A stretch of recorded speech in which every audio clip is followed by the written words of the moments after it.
We'll come to the time in our service now. We'll look at a passage from the Bible. We will talk about what it means, why this matters, and what we should do about it. So if you have a Bible, would you turn to Psalm 95? Psalm 95, if you're using this brown pew Bible, it's on page 426. And when you found that, would you stand with me and I will read this together as a church. Psalm 95.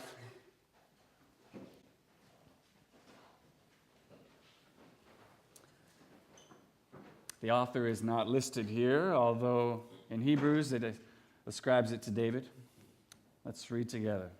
Psalmist says this, "Come, let us sing for joy to the Lord. Let us shout aloud to the rock of our salvation. Let us come before him with thanksgiving and extol him with music and song. For the Lord is the great God, the great King above all gods. In his hands are the depths of the earth, and the mountain peaks belong to him. The sea is his, for he made it, and his hands formed the dry land. Come, let us bow down in worship. Let us kneel before the Lord our Maker. For he is our God, and we are the people of his pasture, the flock under his care. Today, if you hear his voice, do not harden your hearts as you did at Meribah, as you did that day at Massah in the desert, where your fathers tested and tried me, though they had seen what I did.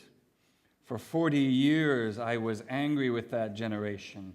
I said, they are a people whose hearts go astray, and they have not known my ways. So I declared on oath in my anger, they shall never enter my rest." This is God's word. You may be seated. I know, Merry Christmas, right? It'll get better. Let me pray for us once again and just ask God's blessing now as we come to his word.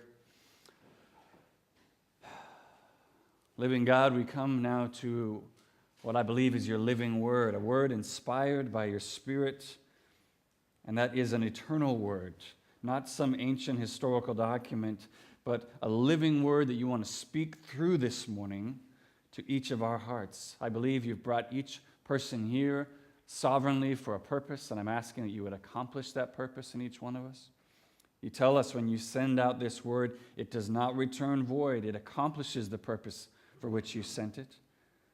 Oh God, accomplish that purpose in each one of us today. And as I always ask now, eternal God, would you move and govern my tongue to speak your truth? Amen. I think most of you would agree with me, if you're looking around and listening carefully and closely, that one of the more pervasive messages given to our kids, our youth, our young people in this day and age is that you can be whatever you want to be when you grow up. Whatever. If you want something badly enough, you just have to put your mind to it, give it everything you've got, and one day your rainbow is going to come shining through. There's certainly other places that you can see this, but I can't think of anywhere that this theory is more plainly shown to be false than American Idol auditions. It's pretty plainly shown to be false. I mean, there's probably something wrong with me, but I think I enjoy that part of the show more than once the contestants are chosen and the real competition begins. If you've seen these auditions, you already know wanting to be a singer badly enough, practicing every day, giving hours of your life into this pursuit does not mean that you're going to be the next American Idol. It just doesn't. And maybe that was always your dream, so if that example hits a little bit too close for you, substitute in something else. Olympic athletes, Nobel Prize winner, hot dog eating champion, whatever it is. In the end, the overarching reality that American Idol highlights for us every season is that some people are gifted to be great in a certain area and some people are not. No matter how much they might want to be or think they are. It's not a personal thing, it's just the way of the world. But as generally true as that principle might be, there's at least one place where it's not true. One place where every person is gifted with the exact same talent, the exact same ability as the next person. And where you see that universal gifting is in our worship. Now, whether you're a Christian or not this morning, that might not be a truth that you've ever considered before. I mean, for most of us, without even thinking about it, we create this unspoken binary in our mind where on the one side, you have religious people. These are people that worship God, statues, trees, whatever. And then over here, you've got everybody else. I don't know if you've even thought of it that way, but we just create this in our mind that people who worship, well, those are religious people. And everybody else doesn't worship anything. And yet, the consistent teaching of the Bible, and even what you see in disciplines like psychology and sociology, even if they don't refer to it that way as worship, they don't use that term, the reality is that every person who has ever lived, from the very first one to the very last one that ever will be, has a built-in programming to worship. We all do. Now, to worship something, that doesn't necessarily mean you just like it a lot. Worship, by that, I'm talking about something that you ascribe ultimate value and worth to, whatever it is. And if you want to know what that thing is for you, one of the easiest ways to know is to ask yourself one of two diagnostic questions. The first one is this: what is the thing in your life that you feel certain, if I were to lose that thing, if it was taken away, my life would lose its meaning? I wouldn't want to go on if I lost that thing. Or, second question you could ask yourself is, what is it that I give the majority of my time, talent, and treasure to? Ask yourself one of those two questions, and you will begin to know, you'll be well on your way to knowing who or what it is that you worship. So what is it for you? I hope you're at least beginning to see when it comes to worship, the question is not, hey, does everybody worship? No, the question is really just, who or what do I worship? That's really the question we need to ask and to answer. Well, we're continuing in this Advent series we began a few weeks ago now. Oh, come let us adore him, as was mentioned here by Tricia, looking each week at the lyrics of some well-known carols and looking at how those same truths are also taught in God's Word. And the aim of this series, as I've said each week, is three parts. It's really that it would help prepare our hearts well for the celebration of Christmas. It would help us to appreciate the really deep theology that we're singing when we sing these carols through the Christmas season. And ultimately, as the title of this series suggests, that it would lead us in doing this to come to adore Jesus, either for the first time or simply more than we already do. So far, we have looked at Hark the Herald Angels Sing, O come, Emmanuel. And then last Sunday, while shepherds watch their flocks by night, the carol we're looking at this morning is one we already just sang at the end there. O come, all ye faithful, a well-known carol. It's 145 in that green hymnal in front of you, if you want to keep that open as well and have that in front of you. One of the things you might notice as we sang that or as you look through those lyrics, particularly the chorus, is how they mirror that same joyful, communal, community kind of calling that we see, the call to worship that we see in Psalm 95. You see, the words are saying, "Oh, come, all ye faithful." All of us, come, let us adore him. It's a community call. Let's all do this together. And if you grew up listening to Bing Crosby, his classic Christmas album, or maybe more recently someone like Andrea Bocelli, whatever it is, you may have also heard the Latin words to this hymn, Adeste Fidele. Maybe you've heard this. The repeated chorus, Venite adoremus. You know, this is what they sing. Venite is, the Latin means, oh come, venite. What you might not know is that from the 4th century onward, the church has used the words of Psalm 95 as a call and a guide to worship, and referring to this psalm specifically, very simply, as the Venite. That's what they called it. But whether you're singing the words of this carol or reciting the words of this psalm, the repeated call of both of them presumes the fact that each and every one of us are worshipers.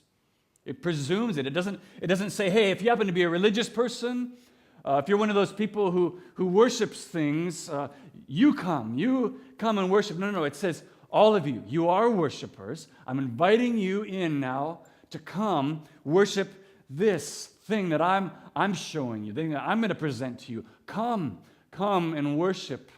It's a presupposition. You are a worshiper of something, and it's an invitation to come and to worship God. When you think of the Christmas story, if you look particularly at Psalm 95, around verses 6 and 7 there, it kind of brings to mind a lot of what we see in the Christmas story, the call of the angels to the shepherds out in the fields, come and worship this newborn Savior who's just been born. Or the words of the wise men who saw the star and came to King Herod saying, where is he who's been born King of the Jews? We have come all together to worship him. So as we look at this carol and this psalm together this morning, I want to just show you two things as we look at these things side by side. I want to show you, first of all, the where, why, and how that we should worship. And secondly, I want to look at the restless consequence of misplaced worship. Okay? Where, why, and how we should worship, and the restless consequence of misplaced worship. I know that sounds like 4 points. It's really just 2. And I think that second point in particular is going to be very significant for us this morning, because beginning with the presupposition, again, we are all worshipers. The psalmist is calling us to direct our worship to God and building a case as to why he's saying we should do that. But the second half of the psalm, as you saw there, it brings up this particular example from the history of Israel. And in doing that, it presents a warning to us. It's going to warn us that where it is that we choose to direct our worship is not subjective. It's not this arbitrary choice that, hey, worship of God, that's a great place to direct your worship, but, there's other places as well that would be equally good. No, it's not saying that. Instead, the psalmist is going to make a very exclusive claim, namely, directing our worship to the one who made us, to the one who made all things, that worship directed toward him results in rest. It results in this thing he's saying is called rest, both in this life as well as in the next, and that worship directed anywhere else to any other thing can't offer us that rest. It can't do it. Now, maybe you'd want to argue that the psalmist is mistaken about those exclusive claims, or maybe you just want to say that he's wrong. But considering the consequence that he lists for this misplaced worship, I think it's worth at least investigating the psalmist's claim, checking it out to see whether or not does his claim at least have warrant. So if you've closed your Bibles, would you open them up again? Keep them open with me, looking at Psalm 95, and follow along as we look at the Bible's call to come and worship this King of angels. So let's look first of all at where, why, and how we should worship. Where, why, and how we should worship. Now, if you're a fan of Simon Sinek, who won't start with why, you might be a little bit irked by the fact that I'm beginning with where we should direct our worship before I come to why, but there's method to the madness if you really think that's madness, so bear with me for a moment. But when we come to where it is we should direct our worship, this can be a bit tricky to determine at first from this psalm, because it seems like the psalmist is telling us to worship in all kinds of different places. And the reality is they're actually all one and the same place. So we see the one to whom we're directed to our worship and ascribe ultimate worth and value in verse 1. Look with me there. The psalmist says, we are to come, venite, there's that venite, all come, he says, and sing for joy to the Lord. Sing for joy to the Lord. Now, maybe you don't know that whenever the Bible capitalizes all the letters of the name Lord, it's referring to a specific name. It's referring to the name that God gave to Moses from the bush out in the desert. Yahweh, it's referring to the I am name, God's name that he said I am to be remembered by for all time. That's how the Bible signifies that when it puts the letters in all caps like that. So, this is the name that God had given to Moses, and so he's saying to the Lord, to Yahweh, to I am. That's where we are to come and bring our worship. And then all these other names that he gives, rock of our salvation, the great God and King above all gods, our maker. These are descriptions, his descriptions of the Lord. That's how he's describing him. So it really is just to one place that he's directing us to bring our worship. But without even a pinch of irreverence, I just want to ask you, at this point in the development of the psalmist's claim, I think we'd all still have to say, okay, so what? You're saying I should worship this? I want to worship this. What? How is that different than any other advertiser who's saying you should buy my product? I mean, why? Okay, well, helpfully, the psalmist gives us some answers here. Look at verse 3 and then verse 7. You see in both of those places, he begins each of them, those sections, by saying, for, on and on, which means he's now going to explain why. He's going to reveal the why of his claim. And in verse 3, twice he uses the word great.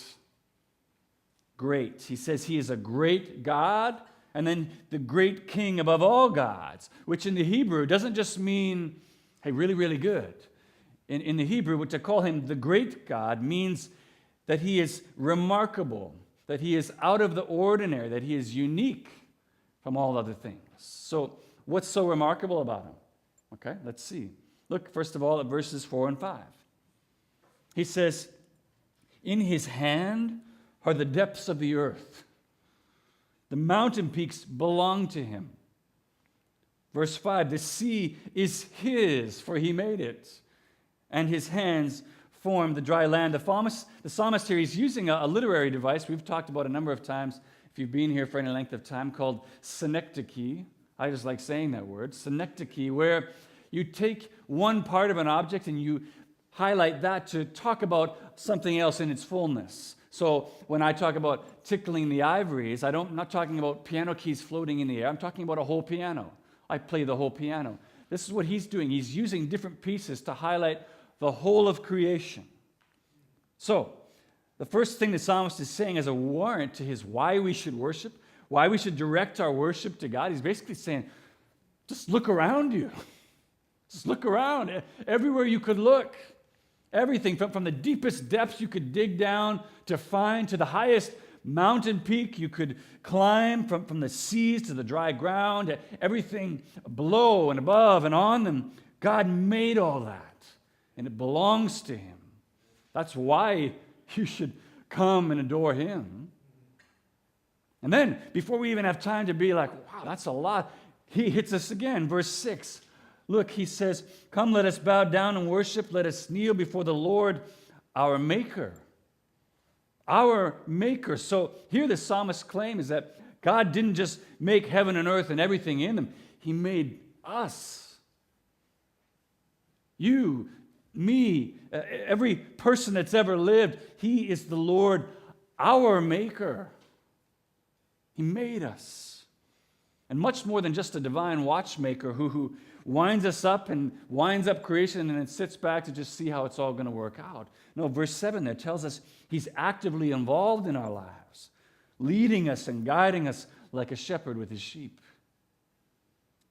We'll dig into this more in a few minutes, but one of the things we can draw out of that section of the story from Israel, verses 8 through 11, is that our Maker, who leads us and guides us like a shepherd, has a place of rest that he's bringing us to, a place of safety that he's bringing us towards, which tells us at least the character of this God is not menacing and capricious. It is loving and good. He longs to bring us to a place of rest.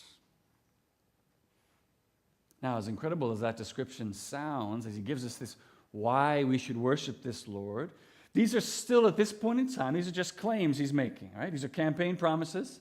He hasn't labored yet to bring us any evidence of these claims, but I think we'd have to admit this much at least. If these claims are accurate, if what he just said about this God is true, okay, well then I think we would say undoubtedly he's worthy of our worship, right? Finally, the psalmist gives us some specific examples of how we should worship. How we should worship this God that he's presented is so worthy. And I say examples because while we certainly can worship God in these ways that he lists here, for every description of worship that we have in Psalm 95, we have other counterexamples in other Psalms and other scriptures that give us different ways to worship. So we can worship God with music, songs of joy. We can also worship him with sighs and groanings in prayer. We can worship him with loud shouts of praise or with silence. We can worship him with kneeling, prostrating ourselves before him, or with dancing and leaping. There's no end to the number of ways that we can worship this God that he says is so worthy of our praise. But at the end of the day, I think the psalmist's ultimate focus in each of those three places, his ultimate focus is where we should direct our worship. Because if you just scale back for a minute, and it's not talking about worship anymore, just talking about love and affection. How do you demonstrate love for your spouse or a close friend? How do you do it? Or why do you express the affection that you have for your pet? The answers to those questions, they're going to be as varied as the people you ask. There's all kinds of different reasons. So my question for you to consider this morning, in light of all that we've just looked at here, is think in your own heart, where do I direct my worship? Take a moment to consider that in your own heart. Where do I direct my worship? To whom do I ascribe ultimate value and worth? Where? Where is it? First thing I want to say as you consider that is, okay, yeah, I get it. We're in a church right now. And maybe all of your knee-jerk response is going to be, God, oh, I worship God. That's who I worship. And I would say, great, that's great. So do I. Yeah. But I'd also want to quickly add, but I know that's not always true in my life. That's not always, God is not always the one who I ascribe ultimate value and worth to, if I'm honest. No, when I apply that same diagnostic test from time to time in my life of seeing where it is I put the majority of effort, of time, talent, and treasure, I've found at times, there's absolutely been times in my life where although I was saying that God is the one I worship, the reality is I was ascribing ultimate value and worth all kinds of different places. My wife, my kids, all times myself, always myself. That's really where I invest most heavily with my worship so often. That's not to say that in those times I was not a Christian or I lost my salvation. It was simply to say that I had misdirected worship that was due to God. I needed to repent of those things and redirect that worship back to him. But that's me. I'm asking you that question now this morning. Where do you direct your worship? Maybe later today, and honestly, from time to time in your life, it's so worth doing this. Give yourself that test. Give yourself that diagnostic test.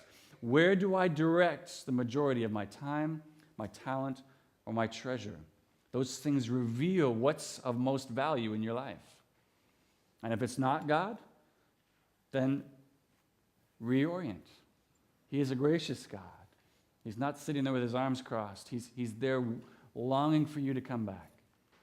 And he will receive you when you do. The other thing I'd want you to consider this morning is that, and we're talking about this question of where you direct your worship, is if maybe you're here this morning and you're just new to this whole Christianity thing, this whole religion, and you're just here this morning checking this out, I would say that's great, and I'm glad you're here. But maybe you'd say, okay, I know God isn't the one I worship. Not right now anyway, that's not where I'm at. And I would say, okay, let me ask you then, who do you worship then? Where do you direct your worship? And when you think about that, would you say that it's truly greater than this God the psalmist just described? Is what you worship truly of more value than this God who the psalmist just described? And is what you worship, can it sustain the full weight of your expectation and not crush it in the way that God can absolutely sustain all the weight of your expectation. My point to you is simply to say, don't fall for the fantasy of believing that if you're not a religious person who worships God, you're not worshiping anything. Yes, you are. You're absolutely worshiping something. And if you don't know what it is, that's a little bit like someone stealing your credit card and access to your online calendar. But then you just keep paying the credit card balance every month and showing up for whatever appointments are scheduled. You're worshiping in ignorance, but you are worshiping something. So my advice to you, my call to you would be take that time to give yourself that diagnostic test. Where do I invest the most of my time, talent, and treasure? And when you've discovered what it is that you do worship, hold it up against the claims of who this God, the psalmist just described is, and ask yourself, is what I worship right now truly of more value than that?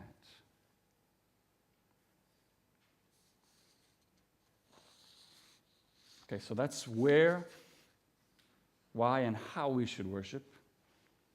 Last thing I want to look at with you this morning is the restless consequence for misplaced worship. The restless consequence for misplaced worship. And we need to look at this because if the Bible is right, when it comes to the subject of where you direct your worship, as we said this morning, we're not looking at a better best comparison. We're not looking at that as though worship of anything is good, but worship to God is best. No, we're looking at an either-or comparison, where worship directed toward God brings about rest, and worship directed anywhere else does not. That's the claim the psalmist is making here. And you see this when you look at the second half of verse 7 through verse 11. Honestly, as we were reading, I could see it on your faces even. It seems like a misplaced part in the psalm. Like this part of the psalm just wandered into the wrong bathroom. It's sort of like, what? Oh, wrong place. It seems like it's misplaced. It seems like it has nothing to do with worship, when I believe it has everything to do with worship. Look with me again at this section, the second half of verse 7 through verse 11. Psalmist says this: "Today, if you hear his voice, do not harden your hearts as you did at Meribah, as you did that day at Massah in the desert, where your fathers tested and tried me, though they had seen what I did. For 40 years I was angry with that generation. I said, they are a people whose hearts go astray. They have not known my ways. So I declared on oath in my anger, they shall never enter my rest." Now, the very first thing to say and point out is, did you notice how the tense shifted from the third person to the first person? He's moved from saying, let us come before him, the sea is his, he made it, to suddenly verse 9, he says, where your fathers tested and tried me. For 40 years, I was angry. Do you see, all of a sudden, this is no longer the psalmist's voice speaking, but God himself. His voice is now talking. And he's saying, hey, I want to bring up something that's going to remind you of a problem that I had. And in the context of this call to worship, the example that God brings up here is from the Exodus, when the people were coming out of slavery in Egypt. So we can see it recorded in Exodus 17. This is where God had literally just freed the people of Israel out of slavery in Egypt, and they had literally just stepped off out of the Red Sea that had been parted so they could walk across on dry land to escape the pursuing Egyptian army. And then the sea comes back, it swallows up the whole army so they can't pursue them anymore. They've just been freed.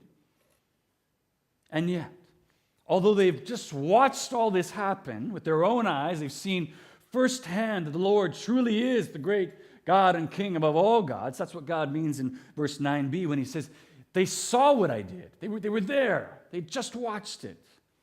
Still, they argued against God and tested him the second things weren't going the way that they hoped they would.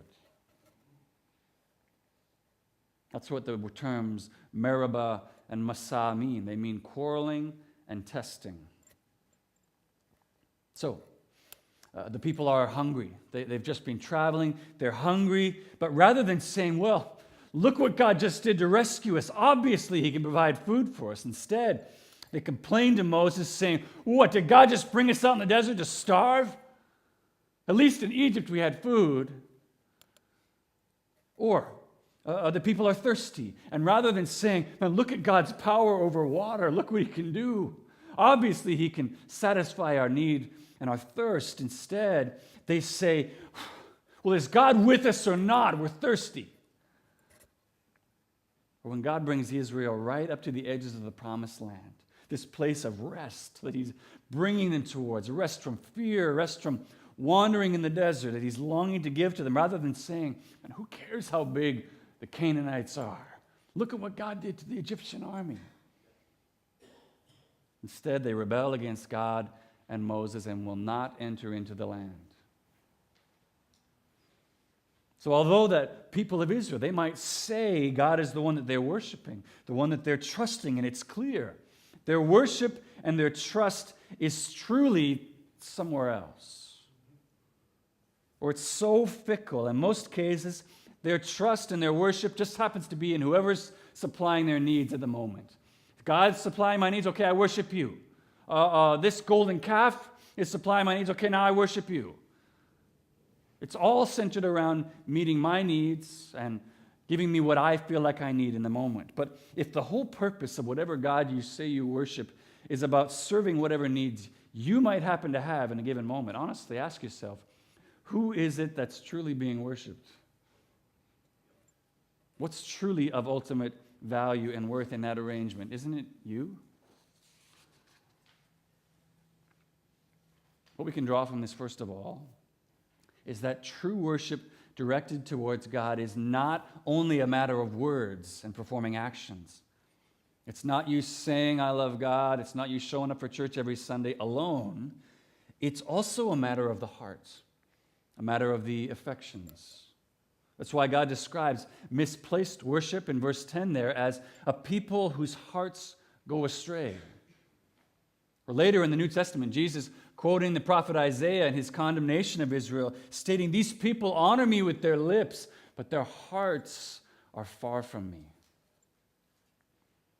And the consequence for this misplaced, misdirected worship, we see in verse 11. It's a failure to enter into God's rest.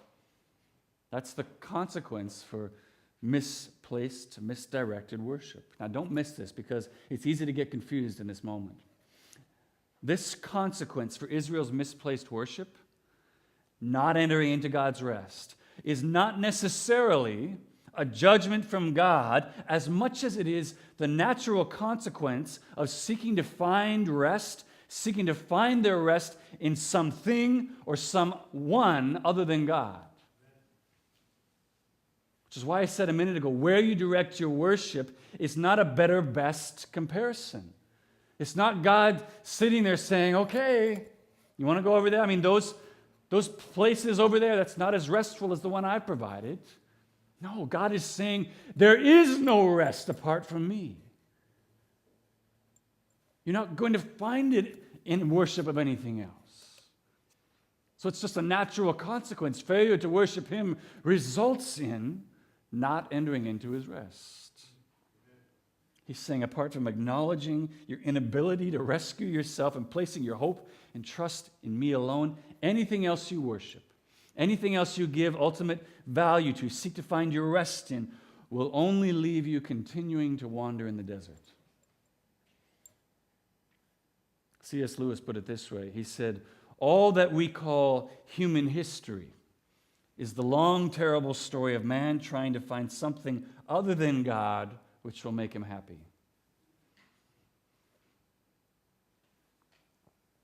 Now, in this context here, rest, the rest that Israel failed to enter was the promised land. They didn't get to go into this physical place. But picking up on this exact same theme in the New Testament, the author of Hebrews tells us that there's another rest that we too can enter into. And he comes to that conclusion from that little word, the second half of verse 7. Look there with me. The word today. See there, the psalmist says, today, if you hear his voice, do not harden your hearts. And in Hebrews chapter 4, listen to what the author of Hebrews says here. He says, it still remains that some will enter that rest. And those who formerly had the gospel preached to them did not go in because of their disobedience. Therefore, God again set a certain day, calling it today. When a long time later he spoke through David, as was said before, today, if you hear his voice, do not harden your hearts. Listen, verse 8, for if Joshua had given them rest, Joshua is the one that led the people of Israel into this physical promised land. If Joshua had given them rest, God would not have spoken later about another day. This Psalm 95, was written hundreds of years after they'd already entered into the promised land.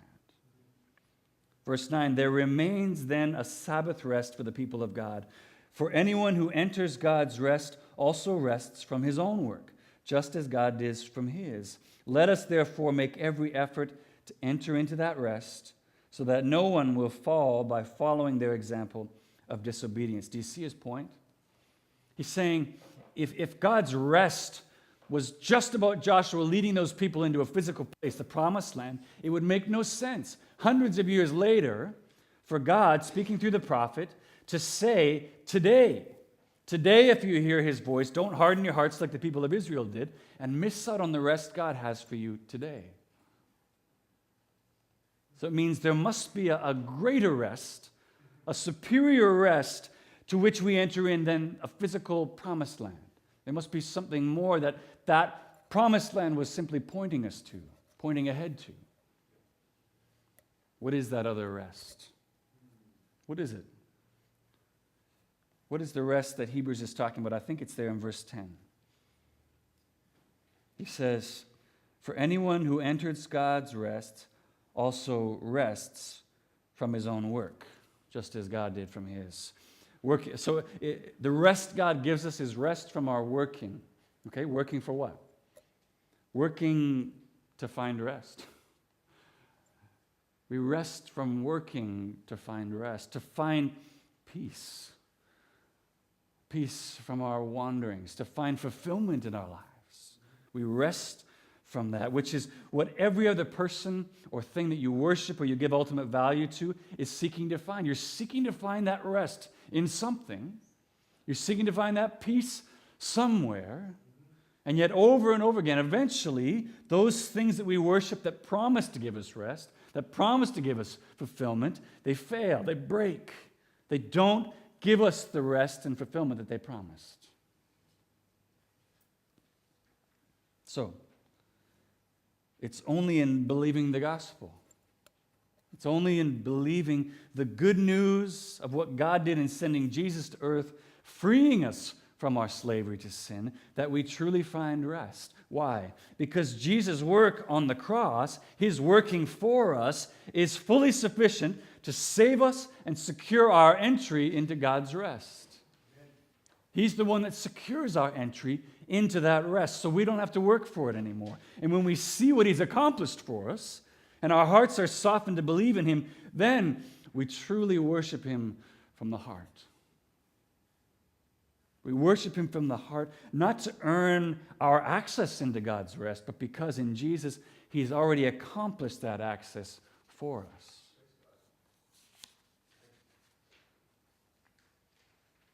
Oh, come, venite adoramus. Come, all ye faithful, joyful and triumphant. Oh, come ye to Bethlehem. The venite of Psalm 95 and of that carol all point us to the message of Christmas.